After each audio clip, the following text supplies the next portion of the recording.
Sampurasun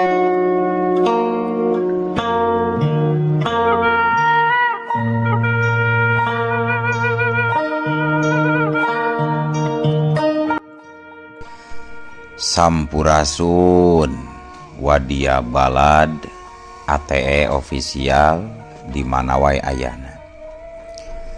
Alhamdulillah wa syukru ala ni'amillah kalayan diwuwuh ku qobul anu maha agung dibarengan ku pangijabah anu maha kawasa diiring ku kadeudeuh kanyaah Gusti anu maha suci. Urang ayeuna dugi kadangat ayeuna masih keneh tiasa ditepang dangukeun deui dina acara anu matuh kamemet urang sadayana nyatana dina pagelaran dongeng Sunda jejer carita Paeh Marakayangan. Ayeuna bagian anu ka-2 nanya pamiarsa.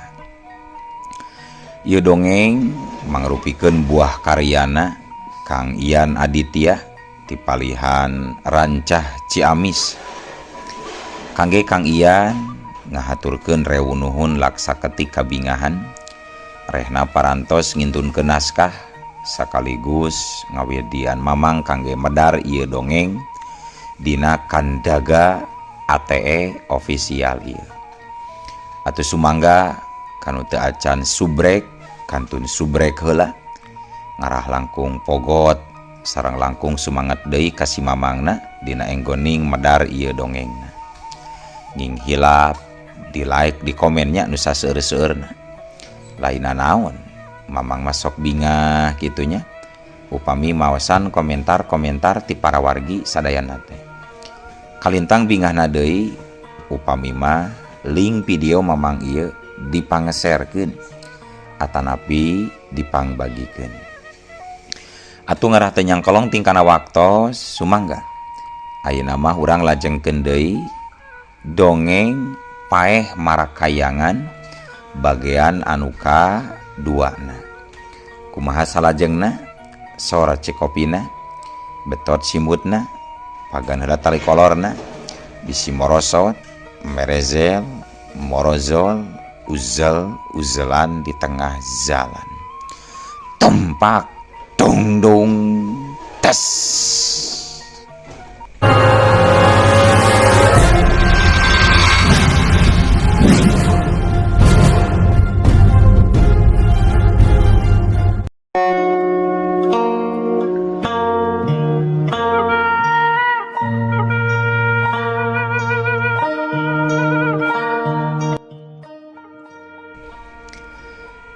Para wargi sadayana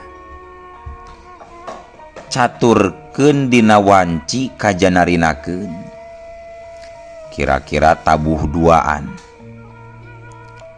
harita kirangkas karek oge diuk dina bale-bale sanggeusna mariksa ka sisi beh kulon jeung kidul. Manehna ngarasa jongjon dumeh kaianana karasa aman numutkeun pikiranna sabab teu manggihan hal-hal anu nyurigakeun. Tapi nyatana perkiraanana salah sabab teu kanyahoan ti manaholna. Dihareupeunana kiwari ujug-ujug ngabadega saurang lalaki jangkung make pangsi sing sarua hideung. Kumisna gede ngagoler segede waduk, huluna botak, halisna bodas sabelah. Siki panona buleud jaba gede.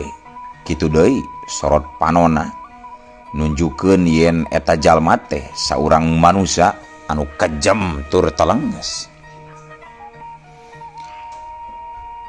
Atuh kirangkas harita gentak nangtung bari taki-taki. Kisana sailaing teu sopan pisan sia make ngajegarepeun aing tanpa amit tanpa permisi. Sentak kirangkas eueuh gunana deuleu kanu rek kojor kudu amit permisi. Eueuh untungna bikeun dewek bisi ilaing hayang nyao. aing si Wiragati jadug rampog nu aya di wewengkon Pasir Jadi jeung Batu Raja deuleu. Ngadengi kitu Kirangkas rada pak seblak oge hatena. Sabab karek ayeuna manehna nyaho nu sabenerna Wiragati. Si gegedug rampog paling kakoncara ku katelengesanana. Tapi kilang kitu manehna cadu ari kudu mundur sameh tumpur mah. Oh, kabeneran atuh. Ilaing ayeuna nyampeurkeun ka dieu. Jadi dewek teu kudu hese capek-capek pikeun ngaringkus ilaing deuleu Wiragati. Ceuk Kirangkas teh eleh sengit. Atuh rei beungeut Wiragati langsung pakrei beureum. Amarahna muncak, hatena ngarasa ngaheab panas. Kalawan dibarung ku seuneu amarah teu tatapasini deui Wiragati gentak narajang curela celeng wud bat hiung. Kombinasi jurus bedog jeung jurus-jurus silat tingkat luhur langsung ngagempur ka Kirangkas. Ngolebatna sabetan bedog dibarengan ku ngahiukna tenggeulan sarta tajongan ngajadikeun Kirangkas kudu ngetrukeun sakabeh pangabisana pikeun ngimbangan daya panarajang lawan. Plak siut cedung trang. Tetela Kirangkas oge pantas disebut jawara ti Tatar Kulon sabab manehna bisa nangkis gencarna panarajang Wiragati anu butbet. Diaduna peureup jeung bentrokna pakarang seukeut cukup jadi bukti kakuatan Kirangkas teu bisa dianggap enteng.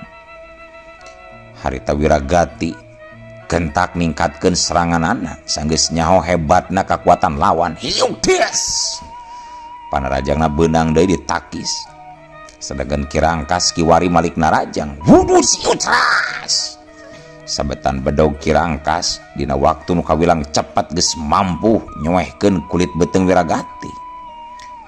Atuh puguh we kayaan ieu pikeun Wiragati kacida wirangna.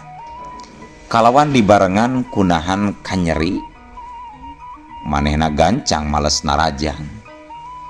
Wut siut jebet koloyong. Wiragati ngoloyong sabab panarajang Kirangkas kaburu manten ngahancap palipisanana. Iyalah edan sial sia jurig rasakeun ieu hiat. Cek Wiragati beuki ngamuk kitu nate bari ngacorelat deui narajang sansat siut jebrot galeong. Awak Wiragati ngagaleong kiwari manehna bener-bener neunggar cadas sabab seranganna atah deui kakuatanana can mampu ngadobrak pertahanan Kirangkas. Sabot keur kitu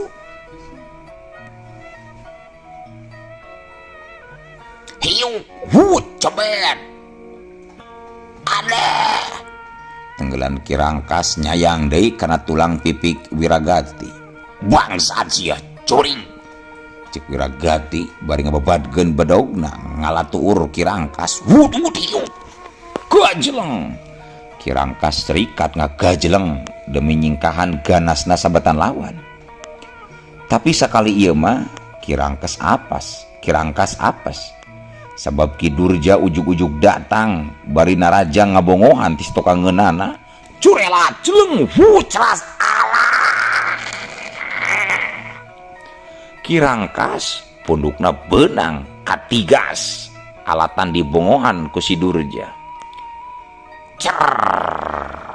Sapada harita getih tina beheung tukang Kirangkas mancer nyuwor carigjug solontot harita Kirangkas limbung satuluyna jajarigjegan tolonjong. Badan Kirangkas nolonjong pas pisan ka pelebah hareupeun Wiragati.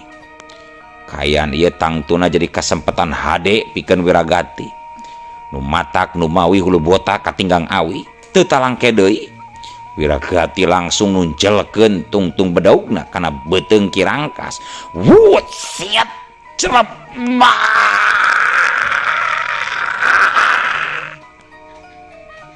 Ukur sakitu nu kaluar tina sungutna Kirangkas. Sabab didanget eta pisan riwayat hirup Kirangkas jawara ti ujung kulon tamat dina kayaan anu pikaketireun. Para wargi sadayana bau hanyirna getih nawanci kajanarinakeun.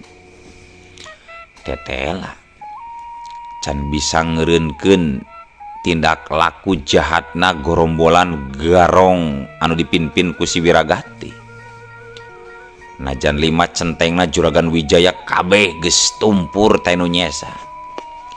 Tapi kagarangan kaganasan si Kamsa, salah seorang anak buah Wiragati nu ditugaskeun pikeun ngagarong ngerid harta banda Juragan Wijaya teu beunang dicegah. Kiwari Kamsja manehna geus aya di jero kamar Juragan Wijaya. Matana boborelakan waktu nenjo nyingsatna baju pamajikan Juragan Wijaya anu bahenol nerkom anu pepel. Uteuk kotorna langsung kapikiran rek ngarangsadan laju rek ngagadabah heula kahormatan Nyai Mantil pamajikan Juragan Wijaya samemeh ditelasan jiwana. Bari reng hapranju katempo huluna celengge nu luhur jeung nu handap. Alatan teu kuat nahan nafsu anu miheulaan ngawasa kana diri. Si Kamsa ngeteyep lalaunan ngadeuketan Nyi Mantil. Sanggeus deukeut ragamang leungeunna ngaragamang langsung nyusur tina tuur disingsatkeun kaluhurkeun. Tapi apes pikeun si Kamsa nalika meh-mehan dampaleungeunna rek nyabak sasaran anu jiga sorabi. Nyi Mantil kaburu lilir tina sarena bari ngajerit, "Alah!" Sedengkeun sukuna reflek najong kana beungeut si Kamsa anu siap erek ngarangsadan bari rengaos, "Hiuk jemrot, wadaw apes jurig si aduh ya irung aing leuwih pegek atuh sia jurig ade." Cek si Kamsa setengah ngagoak sabab beungeutna karasa nyeri ditajong ku Nyi Mantil. Korejat harita Nyi Mantil gentak hudang kitu deui Juragan Wijaya manehna rikat nyokot bedil laras panjang anu teu jauh tina deukeut pangadenganana. Kalayan teu talangke deui Juragan Wijaya langsung nodongkeun bedilna ka si Kamsa bari narik kokangna. Maka detik eta keneh ceger timah panas kaluar tina moncong eta bedil tanpa mere hampura ngahanca kana dada si Kamsa anu teu mampu nyingkahan kacepetan timah panas. Kudubrak! Si Kamsa tuluy ngakudubrak rubuh bari guyang getih, nyawana leupas teu katulungan. Sabab tarangna tobros katembus ku timah panas. Sorang ngajelegerna bedil ti jero imah Juragan Wijaya. Tangtuna pikeun Wiragati jeung Ki Durja nu aya di luar jadi kaget. Duana silih pencerong bari kayaan tegang. Be ambe cilaka jigana si Kamsa gagal ieu mah Durja. Ja ilaing gancang tuh buru katukangan kamar si Wijaya asup tina jandela jalan dewek rek langsung dihareup supaya perhatian si Wijaya kaalihkeun. Gancang Durja, cek Wiragati gancang mere parentah kaki Durja. Siap Kang, siap. Kitu tembalna Ki Durja bari langsung culeng ngagajleng nuju ka tukangan imah Juragan Wijaya. Sedengkeun Wiragati gancang muru kana teras hareup. Ku kaliheyana dina waktu sakedeung Wiragati geus bisa asup liwat jandela kaca hareup. Tengrak. Bener pisan. Nalika Wiragati geus deukeut kana panto kamar, di jero kadenge sora nu ceurik alatan sieun. Sedengkeun tina sela-sela panto belah handap katempo aya nu ngabayah bah getih maseuhan ubin. Sret! Wiragati gentak mesat bedog. Bareng jeung kitu sukuna langsung ngajejeg panto kamar satarikna. Cobrot! Buah! Sapada harita panto kamar langsung ngegebrai muka. Dina waktu eta bedil Juragan Wijaya langsung ngabekaskeun deui timah panasna. Ceger! Tapi hanjakal sabab ayeuna mah timah panas teh teu meunang sasaran. Kulantaran Wiragati gancang nyalindung kana balik tembok, sedengkeun harita Ki Durja nu aya di tukangan imah laju ngagajleng tina jandela anu geus muka urut tadi si Kamsa. Atuh ku ayana hal eta Juragan Wijaya teu bisa ojah lantaran panyangkana musuhna ngan ukur, lantaran mimitina panyangkana musuhna ngan ukur nu aya di hareupna wungkul, tapi tetela di tukang geus aya. Dina danget eta ceras alah bedog Ki Durja tuluy ngababad jeung nyascar Juragan Wijaya katut nyimantil anu pating jererit pikawatir. Sajongjongan kaayaan di jero kamar Juragan Wijaya taya sora anu kadenge. Nu kadenge iwalti ngahiliwirna punten nu aya jeung kaambe nyaeta hiliwirna seungit getih jeung ngababatangna tilu layon. Sedengkeun si Durja mencerong ka si Kamsa baladna anu katempo sungutna calangap, matana bolotot, letahna ngelel.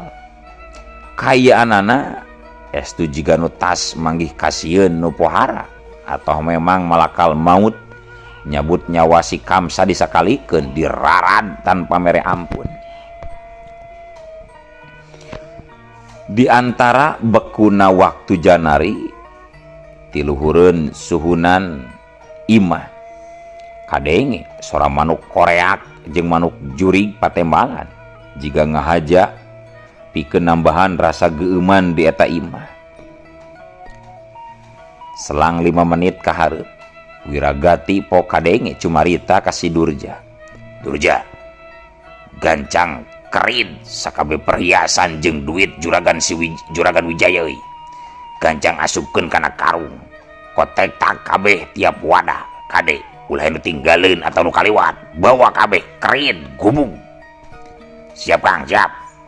Cek si Durja bari tuluy muka-mukakeun sorog jeung lomari. Hiji kabeh hiji-hiji dipapai nepi ka taplak meja oge disingkap-singkapkeun. Akhirna sanggeus ngarasa sakabeh perhiasan katut duit Juragan Wijaya geus di karungan tae nu nyesa mah. Eta rampok anu tinggal duaan deui teh tuluy jelung-jeleng kaluar liwat jandela tukang bari memanggul karung. Sanggeus di luar duanana laju lompat norobos poekna wanci janari ninggalkeun banjirna getih di imahna Juragan Wijaya.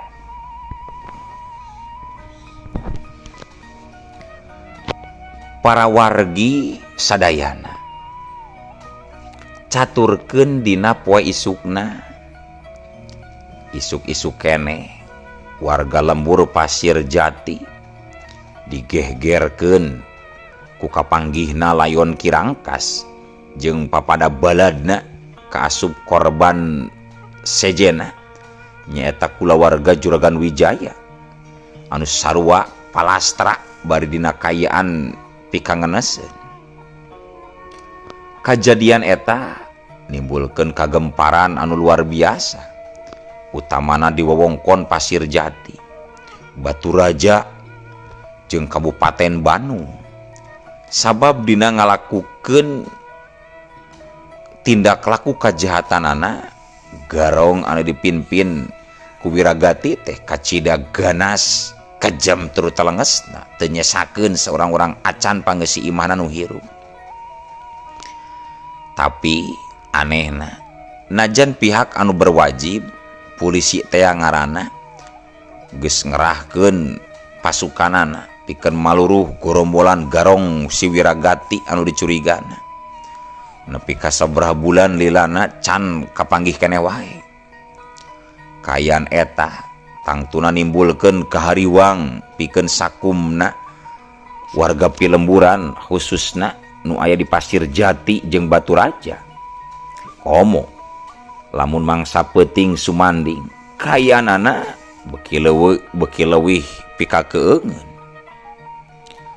Pernah dina hiji peuting salah saurang warga anu kaparengan liwat ka hareupeun imah Juragan Wijaya ngadenge aya sora pating jararit, malah dibarung ku ngadenge ngajelegerna sora bedil.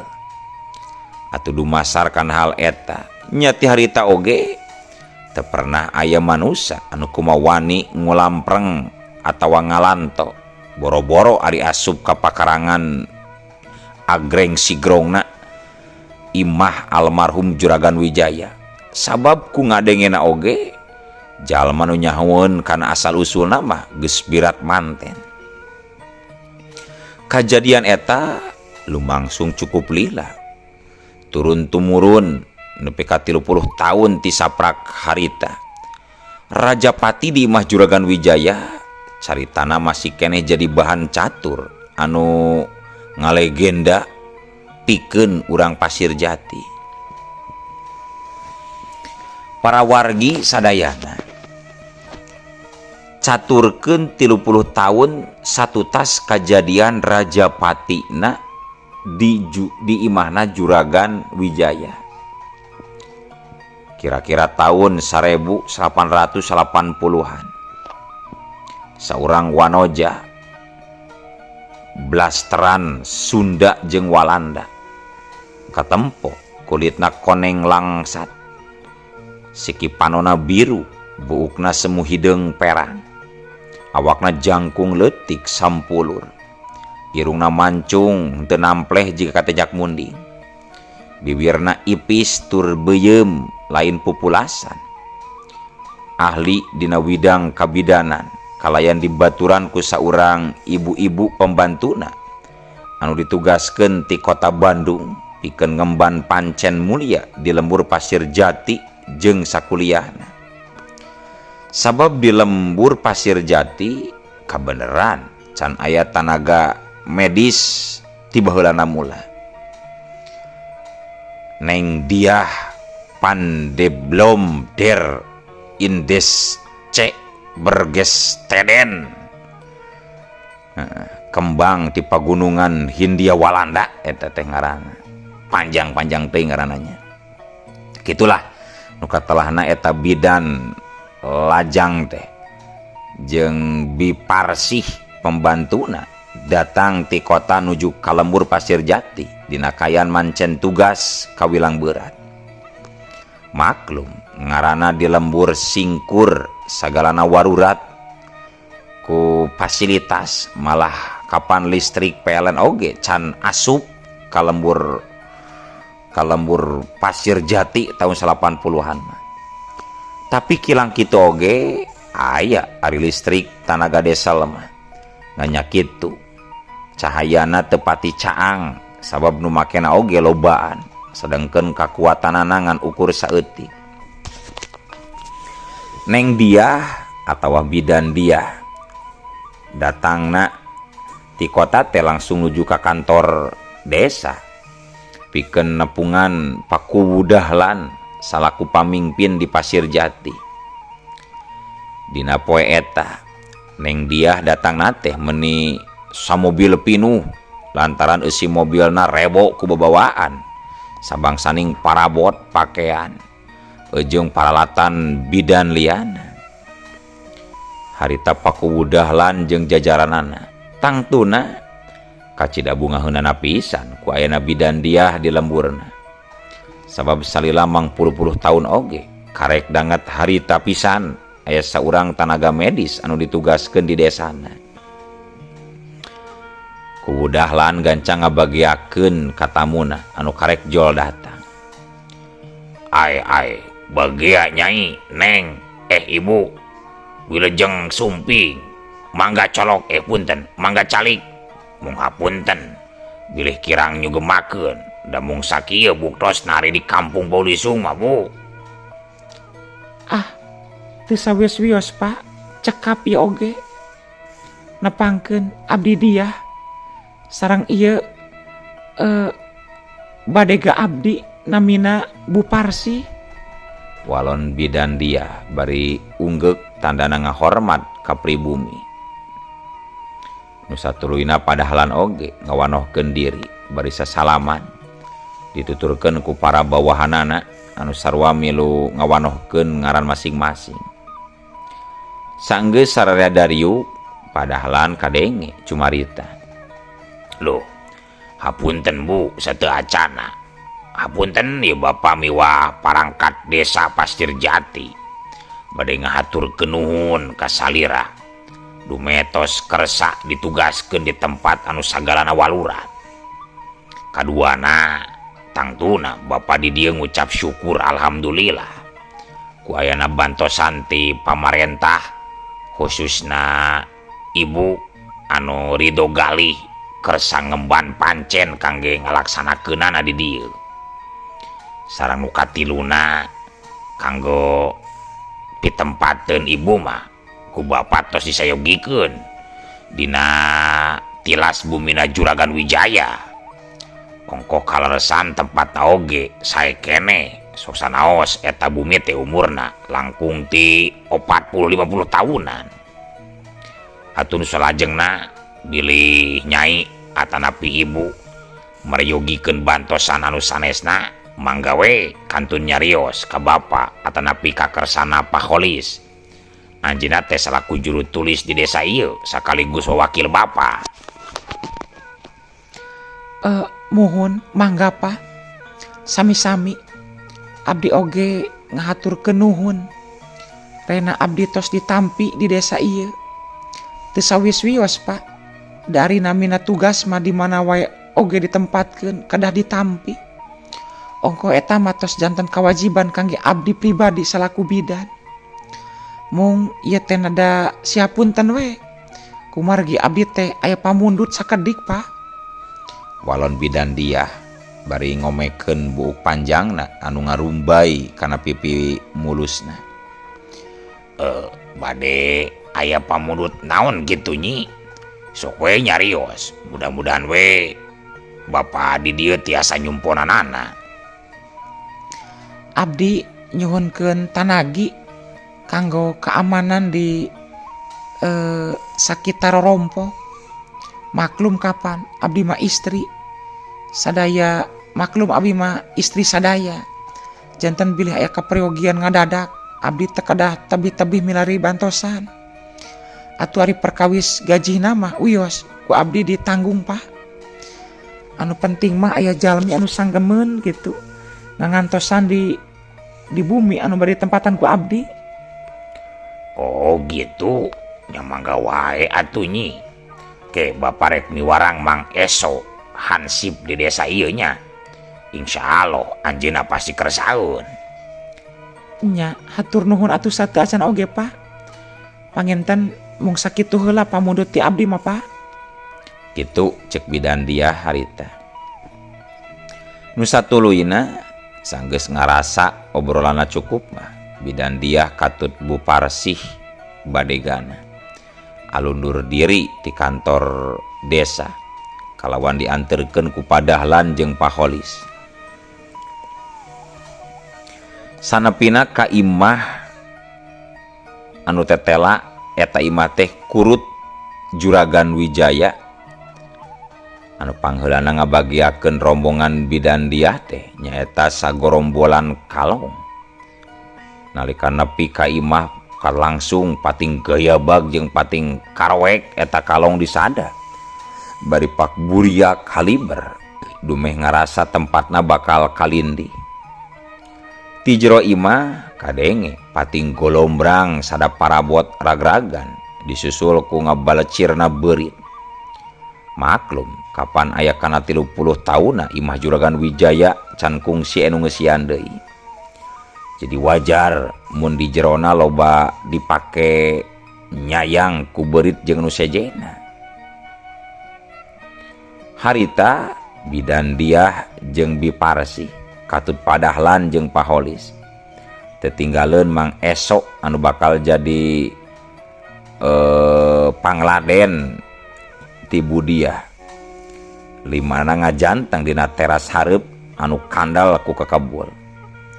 5 pasang mata kabeh oge mencerong seolah-olah keur narawang ka jero imah anu kayanana pinuh ku ramat lancah. Sedangkeun dingding-dingdingna eta imah dijieun tina batu beulah katempo masih keneh cangger. Punten, katempo eta batu-batu beulah masih keneh cangker sanajan sabagianna geus aya lumutan. Tapi nalika anu limaan keur ngajaranteng nangtung di teras, na atuh teu kanyahoan. Ujug-ujug. Euleuh. Waktosna kabujeng seep wadia balad ATE ofisial. Keun atunya. Ieu dongeng teh urang cekapkeun we heula dugi ka dieu. Insyaallah enjing pageto baris dilajengkeun deui. Atuh ku kitu ku kieuna mamang saja amit mungkur amit mundur ti payunan para wargi sadayana. Hayu ah. Assalamualaikum warahmatullahi wabarakatuh.